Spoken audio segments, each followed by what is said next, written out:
well. So it's Sunday today, and you've got me again.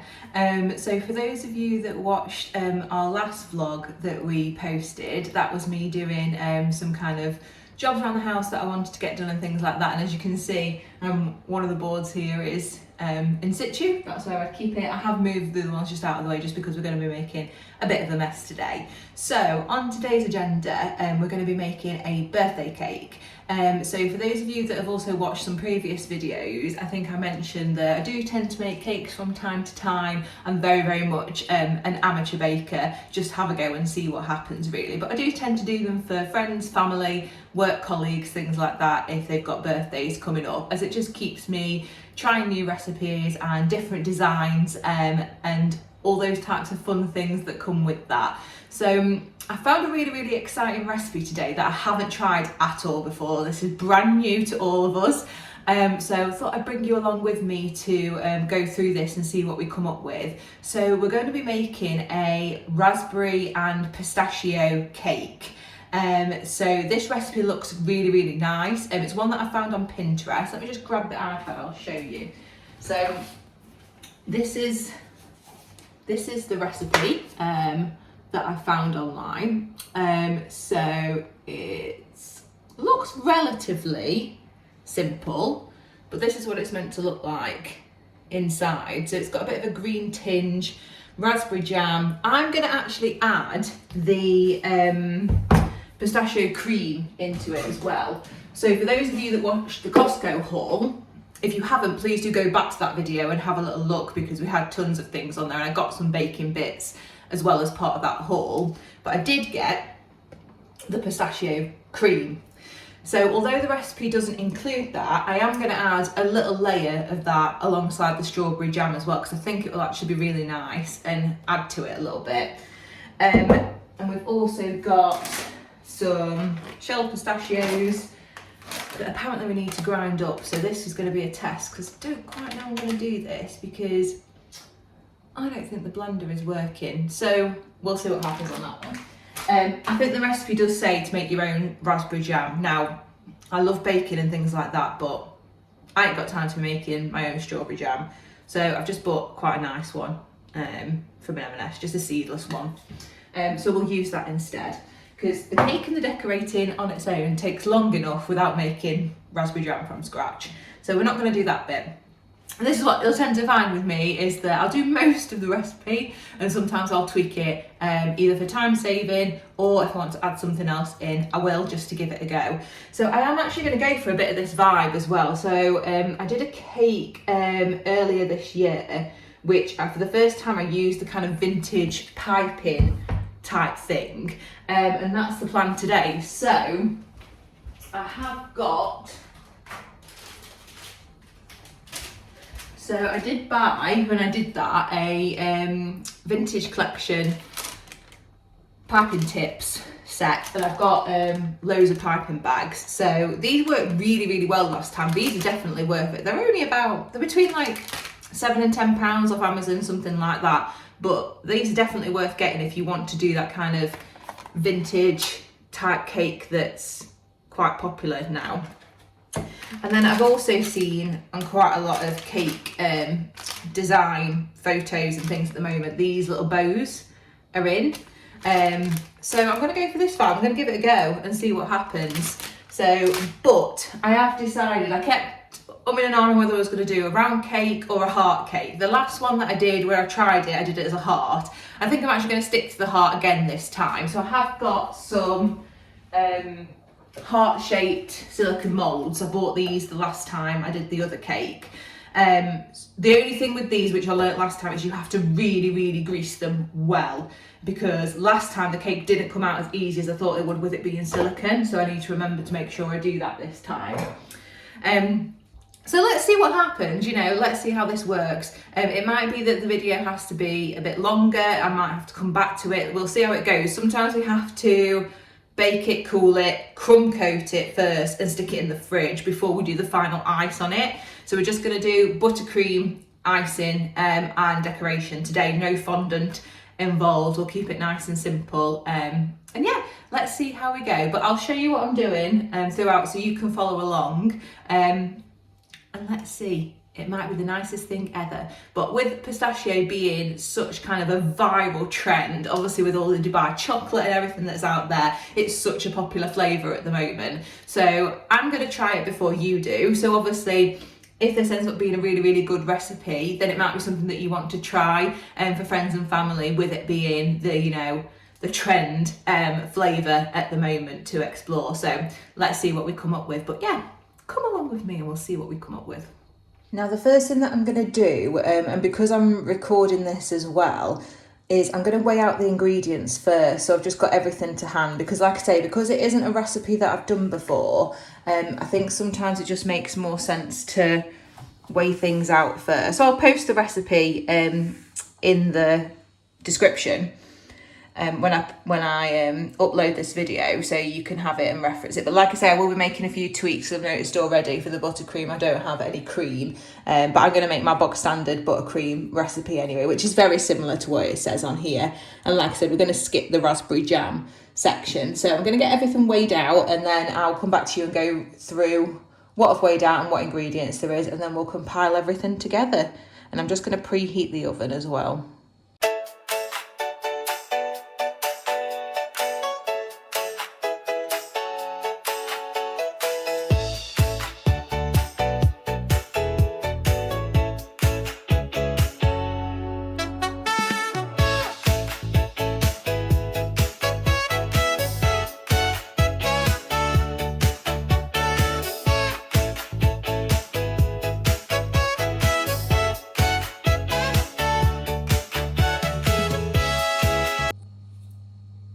Okay folks, so that's all the main ingredients weighed out. So you've got 100 grams of unsalted pistachios. I have taken about 15 of them out though, because I might use them for decoration on the top, so I don't want to not have that option of ground them all down. So I've taken them out already and put them in another little pot.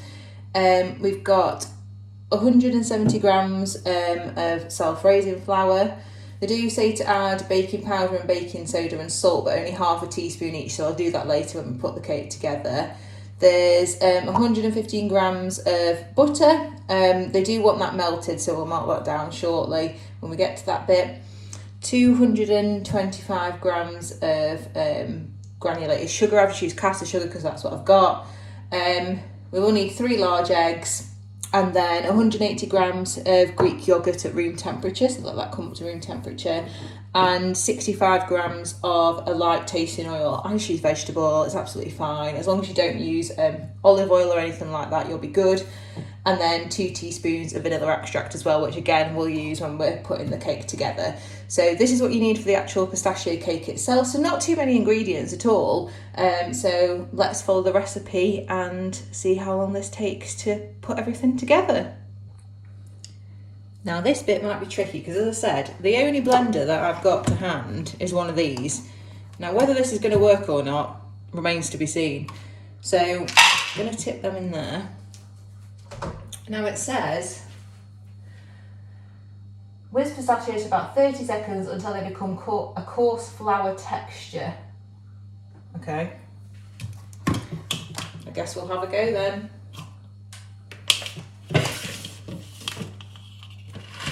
This might not work. I'm not going to put it on turbo straight away. That might not be the best advice. This might just clog this. We'll see. Oh, okay, right. This is messy. That was pistachios firing everywhere. Might have to get a tea towel and just put it over the top. Bear with me. I'm going to make a little bit of a guard because I'll be everywhere.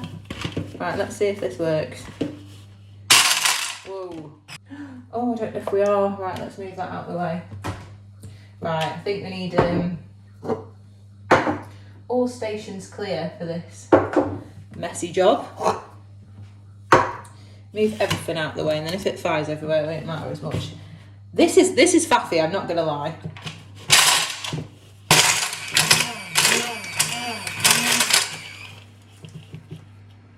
You know what?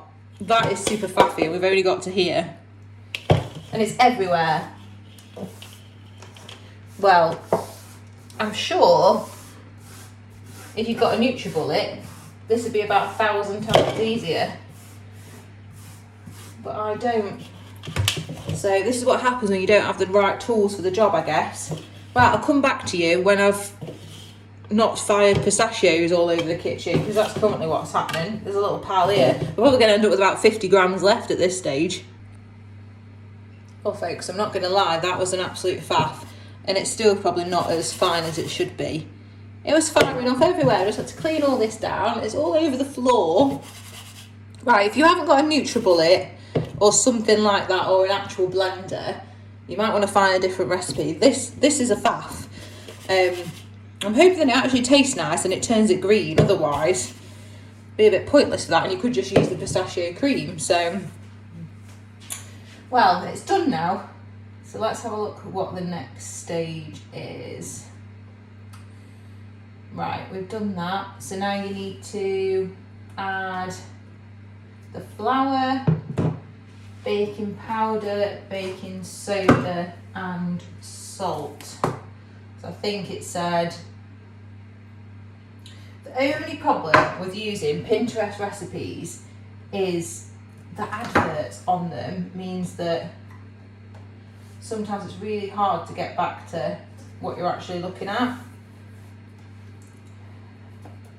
That's the only problem with it. So now it's literally loading again. What do we need? Half a teaspoon of each one. Okay.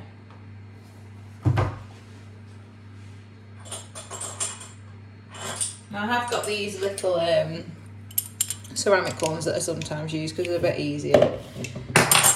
So I will sift the flour in, just because it's already got a bit of pistachio in that just went flying in it.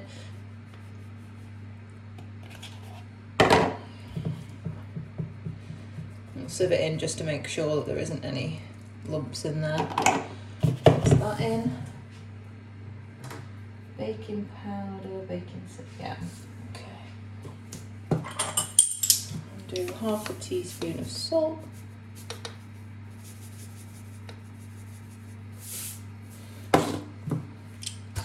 Half a teaspoon of baking powder.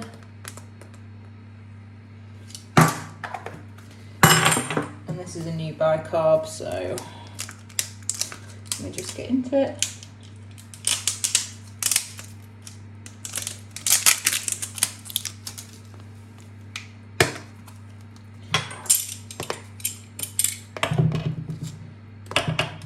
And half a teaspoon of bicarb. Okay. Right, so we give that a stir. I always use a spatula, I just find it's easier to combine stuff. Let's give that a stir up. I really hope it does go a nice greeny colour like the photo. I'll be so disappointed if it doesn't. I think that'll look really nice when you cut into it. Okay, the texture doesn't actually look too bad now. I've stirred it into the flour. That's the only gamble if you can't grind it down enough, I think, is what the cake texture will be like. Okay, so that's all that combined. And then we need to do the wet mixture.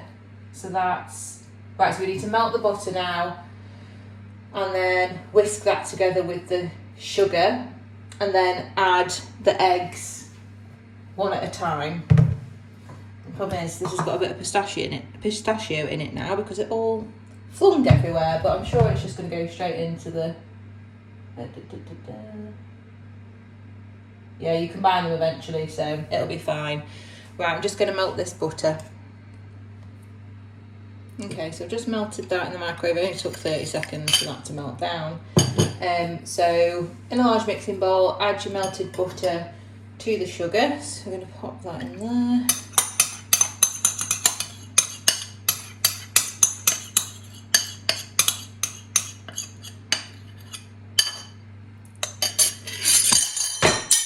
Oh, that's all over the floor. Lovely. We'll do that in a minute. This together until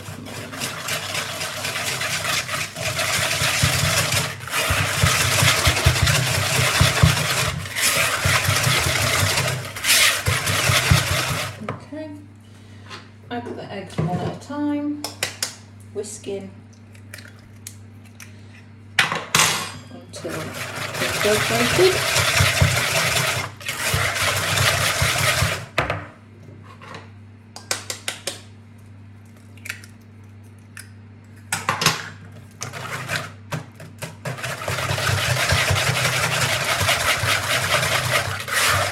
This with American recipes, they always tend to combine to separate their wet ingredients and their dry ingredients and then combine them together at the end.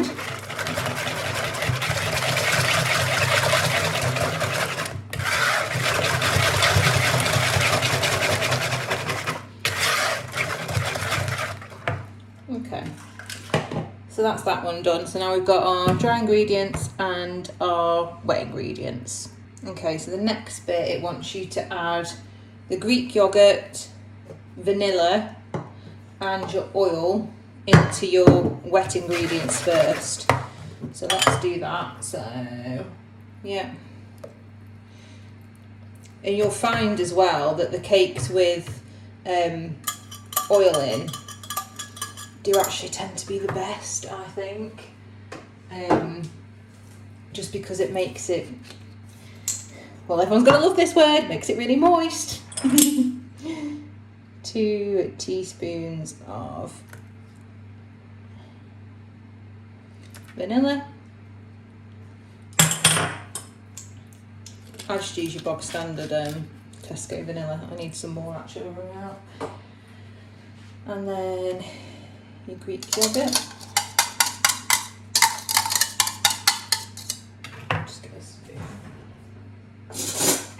I always find when you're baking, you go through so many spoons. And a top tip is I always try and wash as I go. Because there is nothing worse, in my opinion, than doing all of this and then being faced with an absolute mountain of washing up. I'm going to whisk this in now.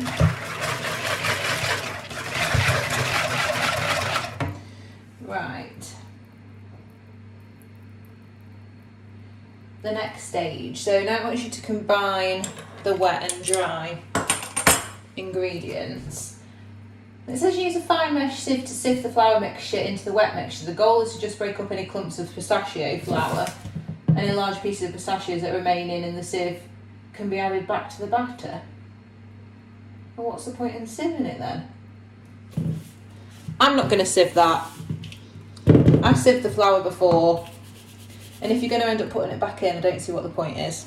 This is what I mean. Sometimes you'll find with me, I'll follow so much of the recipe. Let's just go for it. If it's got to go back in anyway, then that makes no sense to me. Let's just do half and then we'll do the other half.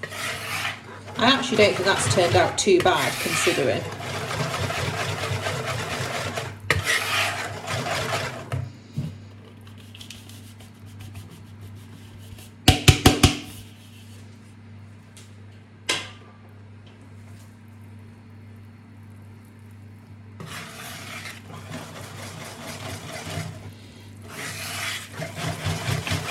Oh, it's got a bit of a green tinge now.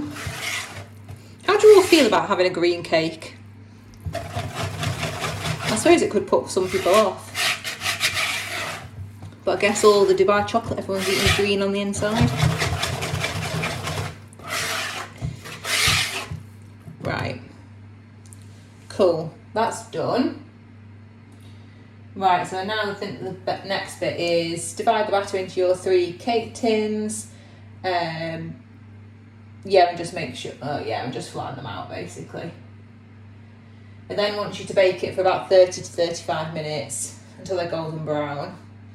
Right, so I'm gonna now get my cake moulds and butter them really, really well. As I said, learnt my lesson last time and it didn't work out too well.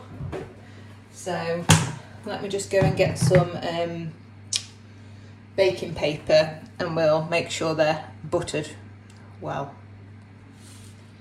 So how I tend to do it is I will rip a bit of this off and then use that as my thing to put the butter on with. There was little flecks of pistachio everywhere. Honestly, I'm going to be finding that for days. So, yeah, I'll just get one of these and squish it a bit. Put it in, and then you shouldn't really, I don't think, have to do too much with silicone moulds, but as I said, I didn't last time. I think I only put a little bit on, and yeah, it wasn't the easiest to get out. So we're not going to do that this time, because you go into all this effort of making cake mixtures and, you know, different flavours and things, and then to not be able to actually get the cake out of the mould and for it to potentially ruin your plan in your head. There's nothing more frustrating. So personally, I think it's just better to always grease them, and just don't take the risk. Not if you've put loads of effort in. There's nothing worse than a crumbly cake, trying to get that out. And also, please don't try and take them out before they've fully cooled. Once they are cooked, leave them in the moulds, leave them on the wire rack until they've cooled. I think we're all guilty of wanting to get them out ASAP, and it will just crumble. And then you're going to really, really struggle with your crumb coat, which ultimately will seal it before you actually put all of your icing on there. Right, I think that's going to be enough. It looks a lot, I know, but like I said, these ones would be really hard to line with a baking paper, and I'm not even going to attempt it. If I was using my round ones, then I would have probably just put in a disc. On the last video that I did when I baked the other cake, I have some pre-cut baking paper circles, so you don't have to spend time cutting things and stuff like that. So they're really handy to have in. Right, so we're gonna now put this in here. Now this, it's quite a no, it's okay actually. Some of the American recipe mixtures are really, really runny. So there's a chocolate cake one that I do that's a bit like a chocolate fudge cake, and that's super runny. So you get different ones, but the more oil you use, that'll make it more runny anyway. So what I tend to do when I'm doing these is I do a spoon of each, so I can try and keep it consistent. I might actually, because it's a bit runny, I might just do it with an actual spoon, just one of these. So literally ladle. We'll do a couple, we'll do 1, 2.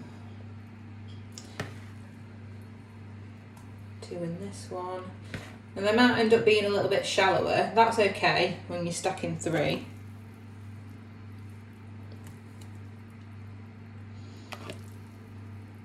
And what I might just do as well is what I sometimes do if I can, because obviously when you're doing a new cake recipe and you're giving it to other people and you haven't tried it before, there's always that little bit of, oh, what if it's horrible? Because people are so polite, you know. Ultimately, I don't charge for my cakes. As I said, just do it for a bit of fun. But with that, people can be too polite, and you know, I still want to know if it's horrible, because why would I want to make it again? So what I'm going to do with that little bit of mixture there is I tend to save just a tiny bit and put it in a cupcake case, because then I get to try it. So if I can, I always try and do 2. So I'll do 1 for me and 1 for Russ, so he can try it as well. I shouldn't really be eating it, but if I am making one, I do try it. Right, so actually you don't need to do too much in terms of like the air knocking out, because like I say, it's quite a wet mixture. So that's pretty even now. So I'm going to pop those in the oven in a second. I'm just going to put this cupcake together, but they won't need as long. So I'll get the cakes in first, so I'll probably do the cupcake after. So bear with me, folks. Okay, so I just managed to get 3, and they are the really little cupcake cases, they're not even the muffin ones. But that'll do just for a little sample. I'll put a bit of buttercream on there as well, and we'll try them. But yeah, these are going to go in the oven now. So I've preheated the oven to 180, and I'll put them in the centre of the oven, and I will probably check them after about 25 minutes. But if you do that, please don't open the door before that time. I might even give it 30. I'll keep an eye on them and see what colour they're changing to, and then I usually just use a little wooden skewer to see if they're cooked on the inside. So I'll show you when I check them. So I'm just going to wash these few bits up now. There are so many bits of pistachio on the floor. Oh my god. I'm going to have to hoover after. I keep treading on it. It's all dotted about. Yeah, that's the only thing that's put me off this recipe actually at the moment, is that bit. The rest of it was pretty straightforward. And like I said, because I'm not going to make my own jam, that's going to save quite a lot of time, I think. So I'm just going to get all this done now. Like I say, look how many pots there is already, and we haven't even done the buttercream yet. So, word of warning, do it as you go. If you don't come commenting on this video saying, I didn't listen, Kim, and there was pots everywhere, and it took me 4 hours to do all the washing up. Unless you've been looking at a dishwasher that doesn't exist in this house. I'm the dishwasher. So, yeah, we don't have one. If you do, then great. You shove it all in there. But no, not in this house. We don't have one. So I'm just going to put all this away now and get tidied up, cleaned down, and then while that cake's cooking, we will do the raspberry buttercream and get that together, and then we'll whack that in the fridge, let the cakes cool, and then have a coffee and a sit down for a little bit, and then we'll come back and decorate together as well, which is the most exciting bit after all, for me anyway. Okay folks, we're going to do the buttercream now, but I've just reread the recipe on here for it, and I don't think it's right. It says 460 grams of butter and only 230 grams of sugar. Now that doesn't sound the right way, that's not the right way around. So you normally have to have more powdered sugar to your butter. So I'm not going to follow that because I know that that's not right. I would normally do, I'd double it up, and that is right if it was the other way around. So I usually, when I'm doing it, is I do 300 grams of butter and 600 grams of icing sugar, and then I'm going to stick to that. And then what I'm going to do is, I'm not going to split it half and half. I'm going to probably do 2/3 raspberry. I'm going to keep a third back and put some of the pistachio cream in and see what it turns out like, because I've not done it before. So we'll see. So you just need to measure out your ingredients first. It is a lot of icing sugar, so just bear that in mind when you're buying things. On the Costco haul, we've got a massive, I think it's something, what are these? Yeah, these for a kilogram. I think I ended up getting 5 kilogram from there, which will obviously last quite a while. But those smaller bags you'll get through super quick. So yeah, I'm going to do 300. And this will probably make a bit too much, to be honest. It does normally. But I'd rather have too much because you don't know how much you're going to end up needing. Oh, shut that everywhere. If you end up crumb coating it first. Yeah, right, that's 300. So I'd always make a bit more. And the good thing with buttercream is, I'll just shove that bit in, it's fine. You can freeze it. So I've done that before as well, especially if I've gone way over and I've made the batch way too big. I would freeze it, and then you just defrost it overnight, whisk it back up again, and it's absolutely fine. I'd say it normally keeps for a month or 2 in the freezer. I probably wouldn't do any more than that. So just pop the butter in there now. I will give it a whisk with the electric whisk. It is pretty soft though because I've had it out anyway. And then I'll just measure out my... Now this is, buttercream isn't my favourite to make. Just because there's so much sugar and it gets everywhere. Can you see it? There might not be enough in here. Let's have a look. But no, there isn't. Right, you've got just shy for, yeah, 400 there. And that's empty. So let me go get some more and make it up to 600. Okay, so the Costco haul wasn't 5. That would be ridiculous. It's a 3. So this is massive. Absolutely huge. But we're going to have to crack this one open now because I haven't got any more of my smaller ones left. I'm going to have to make sure I seal this properly as well once You'd think they... Oh, see, I pricked it already. You'd think they get to the stage where we could have resealable ones now. They maybe do have. Probably not this size though. Alright. Oh, it's a little double layer. Ah, clever. Okay. That's a bit better. Right, so we're on 400. We'll put another 200 in here. As you can see, it's a lot of icing sugar. I don't think people realise how much sugar goes into these things until you physically see it. A bit over.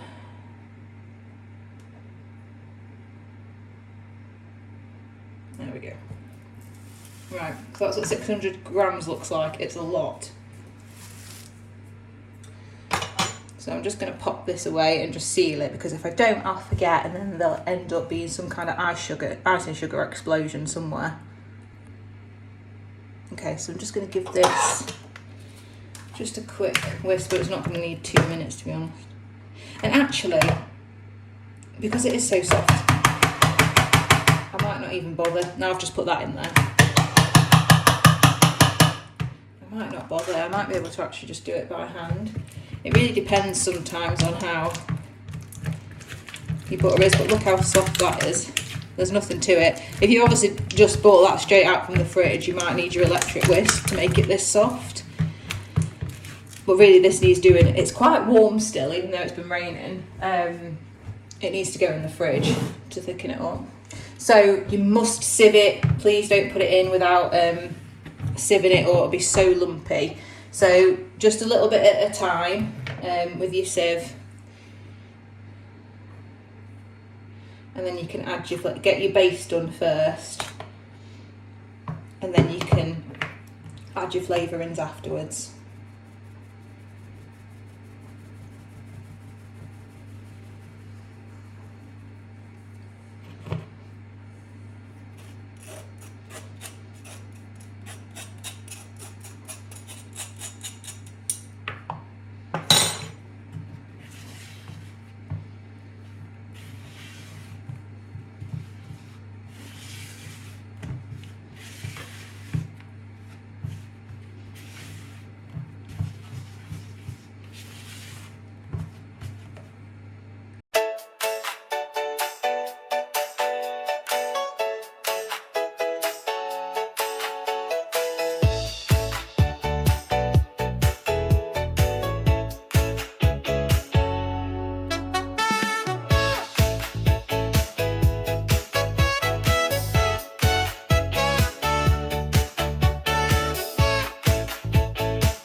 Okay, so that's done. It just says about a bit of vanilla. It says 2 teaspoons. I think that's a bit too much personally. I'll put a teaspoon. That's quite a big one though. So that'll do. How much more than that? Give that a little stir. Now this is super soft, so this really does need to get in the fridge. So I won't be able to ice this until this really thickens up. So actually I think what I'm going to do is put probably that, probably not much more than that for the pistachio one, and the rest can go jam. Like I say, I'm cheating, I'm just using just a normal jam. So it said 2 tablespoons, so I've not actually done it with jam before. I'm hoping it goes a little bit of a pinky tinge, but I'm not sure if it will. Let's see. Oh yeah, Yeah, it's that vintage kind of rose pink vibe. That's good. I'm really hoping that this isn't going to be too runny, because at the moment we ain't doing anything with this. I'm just hoping it's just because it's quite warm in here. Right. That's actually quite a nice colour. Lovely. Right, I'm going to put this in here purely because it takes up less room in the fridge. It's all going to fit in. Yeah, I'm a little bit concerned that this is too runny, but we'll have to roll with it for a minute. Right, let's get it in the fridge.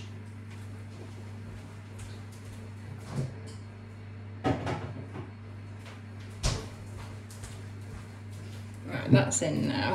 And then I'm just going to do, I've had a little bit of this. Let's try this. Just in case I want a greeny colour on it. That's thickened it up. A little bit anyway.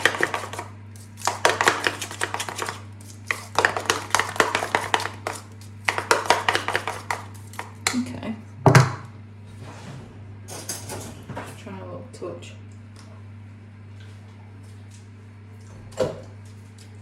Yeah, it's quite nice. Don't think you need a lot.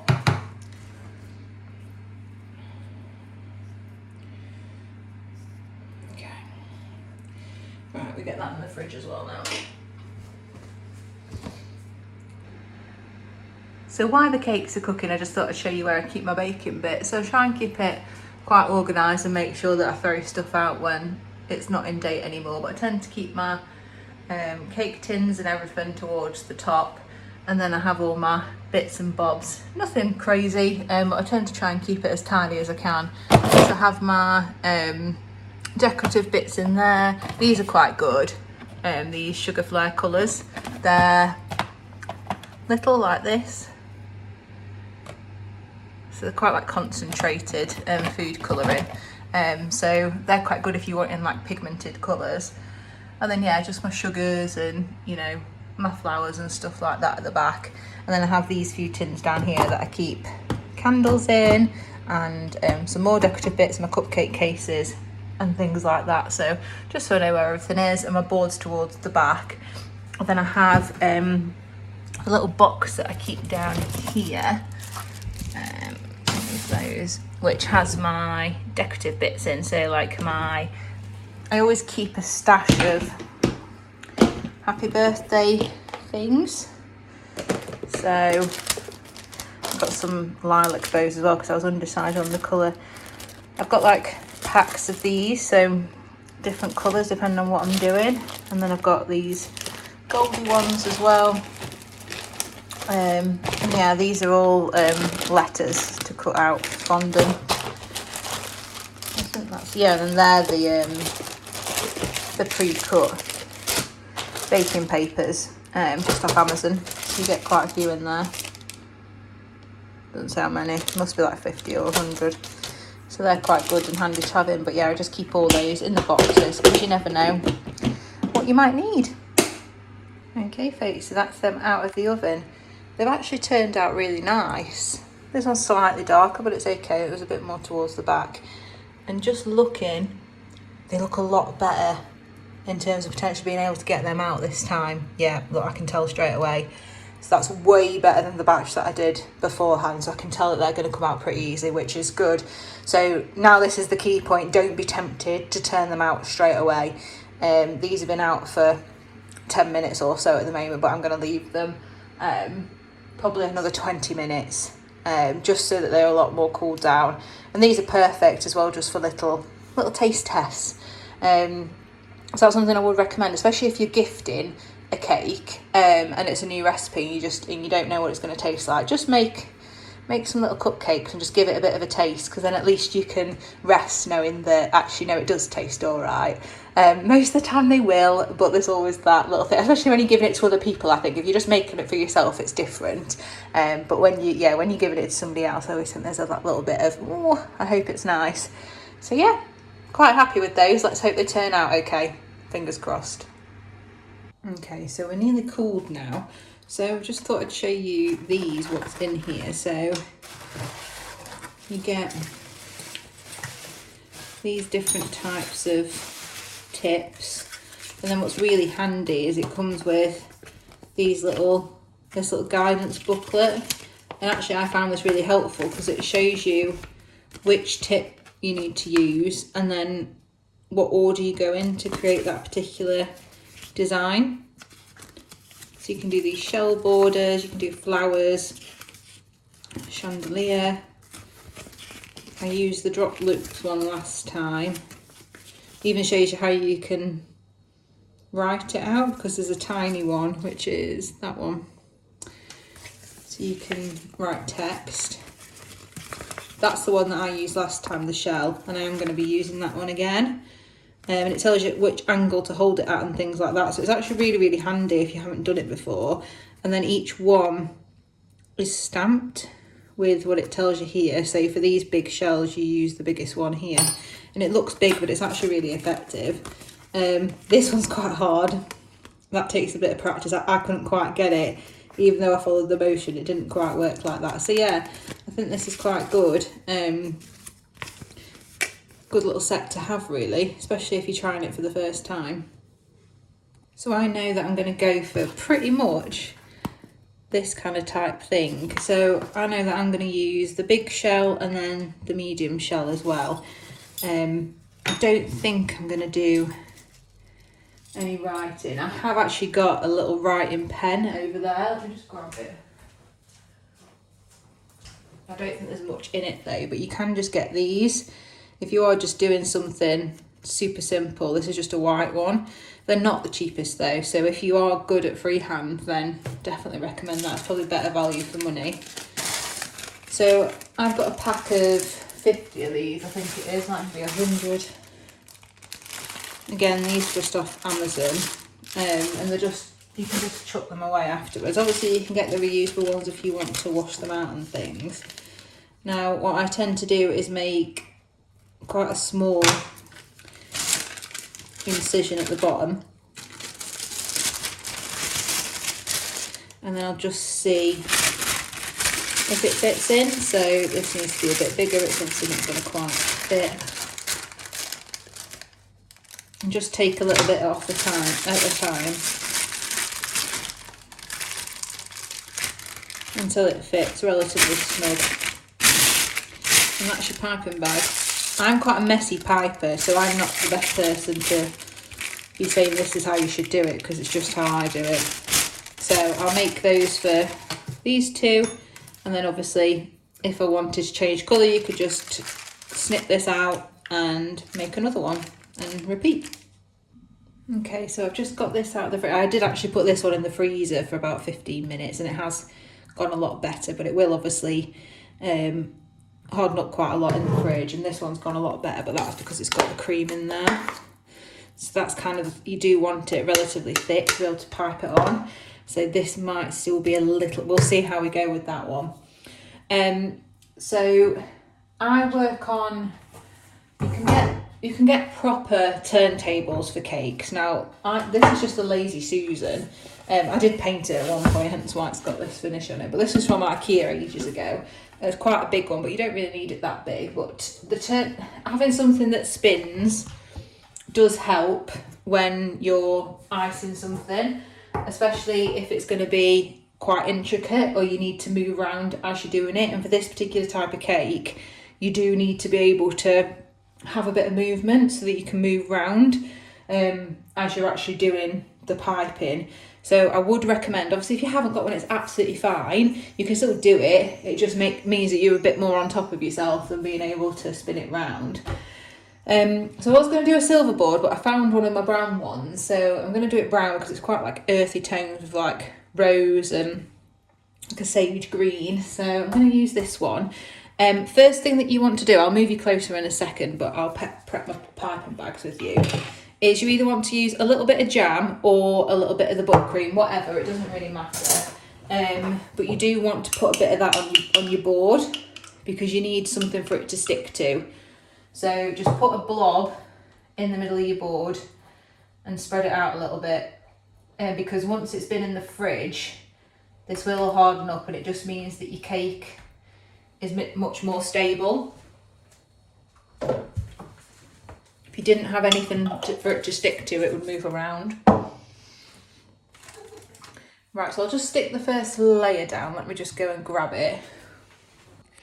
I'll just show you them quickly. So they came out really, really well. As you can see, no crumble, nothing on there. So they're cold now. It's quite a tacky cake. But yeah, not too different in size either, which isn't too bad. So I'm probably going to do bottom, middle, top, just because this one is ever so slightly smaller, so that can be the middle layer, and then the little cupcakes as well. So we'll bring this one over. So pop you there for a second. Probably I'm going to have this a bit flatter, so once your jam's down, just place it on your board and just give it a little wiggle. Make sure it's central how you want it. So these are 6-inch cake tins, and I do a 6-inch round one as well on a 10-inch board. So it gives you a chance, if you're doing fondant, you've got a bit of wiggle room, and if you are icing and you want to use these big shells type pattern, you've got enough to be able to get around your board. You don't really want it to the edge of your board. So that's the first one on, so I'm just going to prep the piping bags now.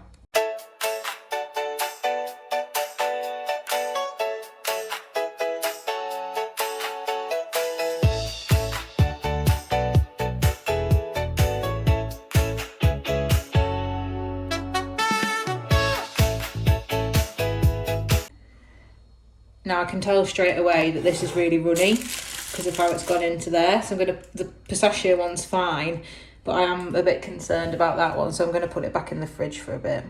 Okay, so I'm gonna put some jam on the middle here. Now they did, on their guidance, they did a border of the buttercream, but because that's runny, I'm not going to do that because I know what will happen, and it will just all seep out the edges. So I don't think it needs it when it's going to have it all on the outside anyway. Obviously, if you get a thicker buttercream and yours works better than mine, then you'll be able to do the border. Now I'm not going to put too much because I think it can be a little bit sickly sometimes. So I'm going to do that, and then I'm going to get one of the other ones. So I'll get my middle layer, and sometimes I do them a bit opposite. So I'm going to put a bit of the pistachio cream on this one.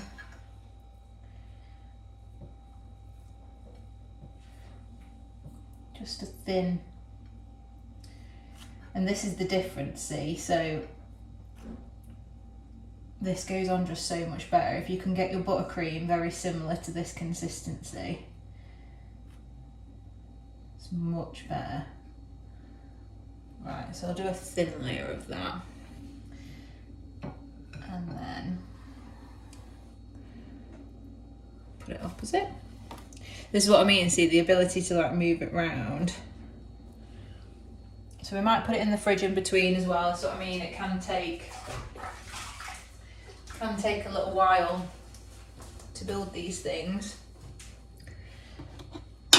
And then we'll do another little jam layer. Not too much, it might be a bit too much, I'll just set that.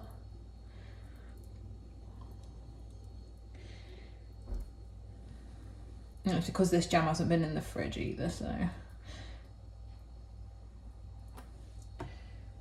that's plenty. And then the same with the top layer. So I'll always have my top layer with my flat side, not the slightly domed one. So if you want that, you need to put the cream on the slightly domed side.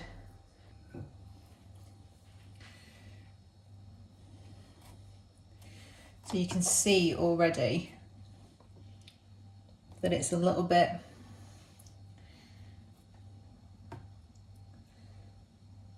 moving a bit. So that's the problem when you start getting more layers, is you're going to end up with movement. So I'm not going to crumb coat that straight away, because if I do, it's just going to start moving.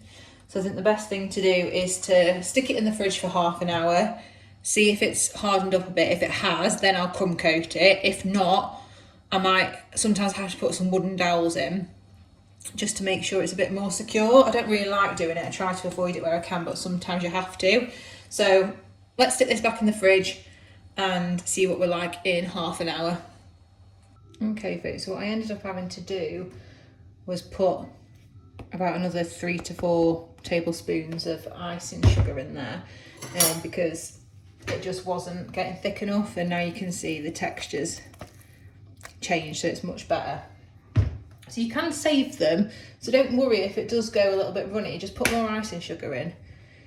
So this is, it's not completely solid, but I don't think it will be until it's been in the fridge for 24 hours. So it seems okay to crumb coat though. So let's go for it. So all that I'm gonna do is roughly cover this now fully in this buttercream. So this is how I do it. There'll be professional cake makers on here, I'm sure, that are wincing at how I do it, but I find that it's like plastering. And this is where it comes in quite handy when you've got a bit of a turntable to be able to move it along.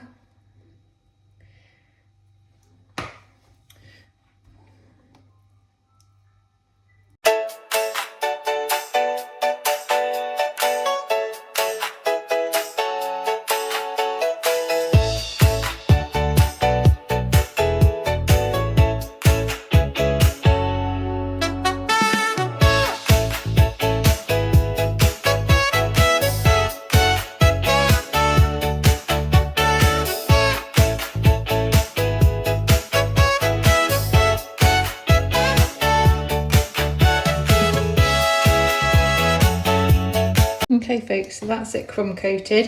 So as you can see, it's a bit of a rougher way of doing it. So it needs to go in the fridge now. It is a little bit wonky.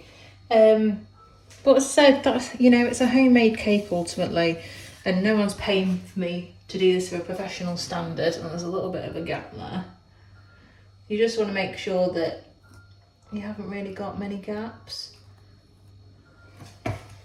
So less is more on this bit, so don't put too much on. There we go. That'll do. Right, get it in the fridge now to set. Okay folks, so that's been in the fridge for over an hour now. So that's hardened itself and it's become a lot more stable now, so it should be easier to do the second final smooth layer of the buttercream, and then we'll be able to pipe. So I did have to take the pink icing out of the other piping bag, so we'll have to make another one. But this has also been in the fridge for longer now as well, so this should be a lot better. So we're literally just going to do the same thing now, and it should be a little bit more stable to be able to work with. Now, I'm not going to do it too thick. You just want to now hide the cake basically, where you could see it before on your crumb coat. You're looking to hide that now with this next layer, and I guess make it as smooth as possible if that's what you're going for. You could decide that you want a bit more of a rustic look. Mine will never be super smooth. I have got one of the little trowel things somewhere, but I'm not actually sure where it is. So I'm not going to worry about that now, but we'll get this covered properly, and then we can do the more decorative piping on there then.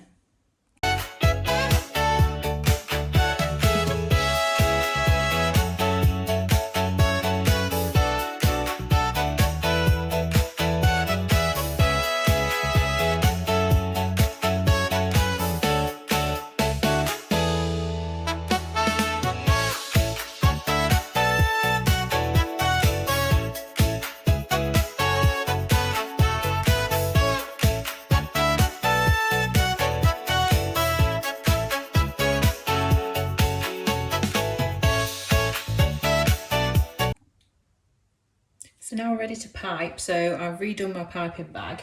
So you probably want to get yourself a little plate where you can practice and things like that first before you go straight onto the cake. So if we just move that across there, you can practice just doing your little, based on your guidance little booklet. So you can just have a go. And obviously the beauty of buttercream is if it went really, really wrong, you can just scrape it off. But you don't really want to be doing that now you've done your kind of final layer and you're happy with it. You want to really go straight in. Sometimes you just have to go for it. Remember, the trend is quite big and bold with these kind of vintage look cakes, so don't be worried about going for it.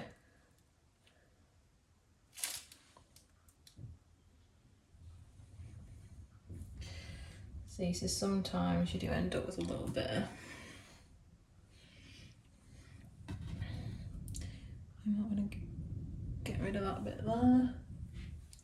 Gosh, the weather, folks, outside, it's so windy and so rainy. And now we're just going to do the same the other side. So big and bold. We're a bit off there. So as I say, that's the beauty. You can, if you're quite gentle, just get rid of that bit there. And I've just got a little cloth to the side of me so you can wipe your hands because it's quite messy sometimes.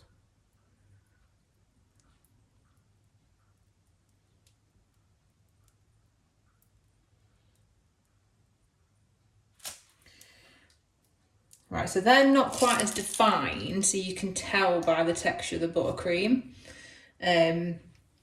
by how thick it is. So I'm glad that I did thicken it up a bit because that wouldn't have worked very well at all.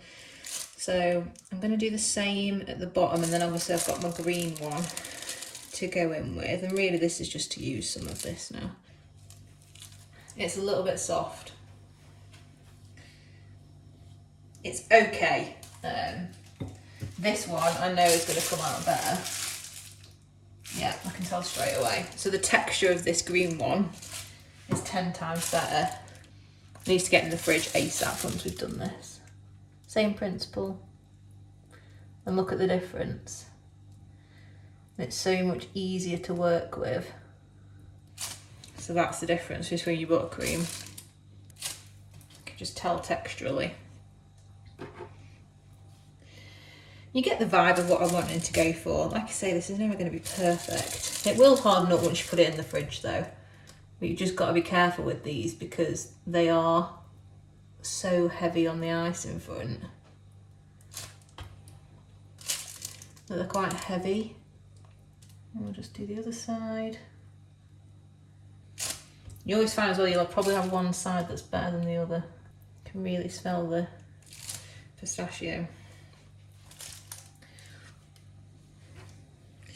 See, just not as defined as the other buttercream, that's all. But can you see how heavy they can get? Because this is swirling a little bit here, so this might lose its definition when it's been in the fridge overnight. I did have some, I've got the pistachios and I've got some raspberries as well. And then obviously the bows, so I'm going to put this just on the edge. Let's just go for it. Sometimes I have a vision in my head of what I want it to look like. It doesn't always work like that. Sometimes they go better than other times. And sometimes the easier one, well, what you think is going to be easier, actually don't turn out to be like that and can actually be the harder ones. So this really on paper, I guess, looks relatively simple. As you can see, if your buttercream doesn't go quite to plan. Let's just see what a raspberry's going to look like. It might be too much. This is the thing with this look though, it's a bit like OTT. Oh, I quite like it. I quite like it, okay. I've got a few pistachios left. Yeah, let's just put them at the edge, why not? I say less is more and then sometimes just end up putting more stuff on it. See, it's dripping now. I can see it here. So this might be a problem. Right, before I do anything else, I'm going to put it back in the fridge for a little bit. Do we give it a little go taste test wise? I've got one of the little ones. Put a little raspberry on top. Now the cake looks pretty good. It's not as green as on the photo, but it has got a green tinge, can you see? So, that's quite nice. It's very soft. That's good. Right, should we give it a go? I don't think I can actually.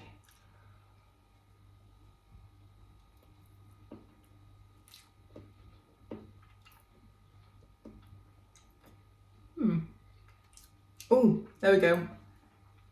There's the pistachio. Yeah.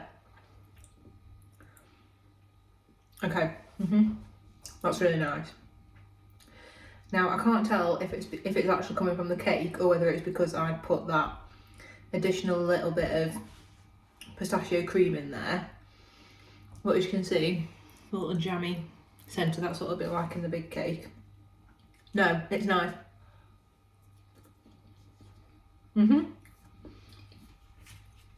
Definite strong pistachio. More than the raspberry. Well, actually it's quite a nice balance. No, definitely recommend that. That's really, really nice. If you're a pistachio lover, taste wise, you really, really do get the pistachio coming through, and it's not subtle actually. It's quite a big flavour punch with that. Stronger than some of the other kind of chocolates and things that are out there. Yeah, that's really, really nice. As a mini little taste test. That's good.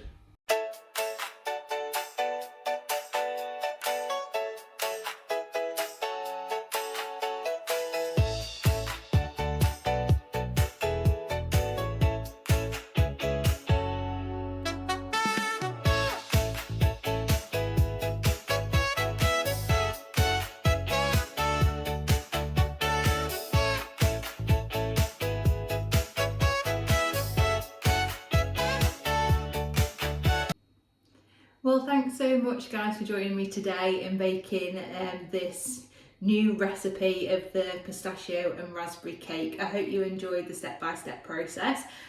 So here it is. This is the final thing. As you can see, a little bit questionable at the side, but you know, it's got that homemade with love kind of feel. So this is going straight in the fridge now to set. I'm actually quite pleased how it looks overall. It's definitely got that little bit of a vintage vibe, and obviously based on the taste test, highly recommend. If that tastes like how the little one tasted, definitely go and give yourself a go at doing this. So I'll pop the link to the recipe in the description so you can have a little look for yourselves. But if you did like this video and enjoyed this type of content, please subscribe to our channel. It's really, really helping our channel grow overall, and we really appreciate any likes and comments that you can give to us as well. And please do check out all of our other videos that we have posted already, and there's so much more to come. So thank you for watching, and I'll see you very, very soon. Take care. Bye.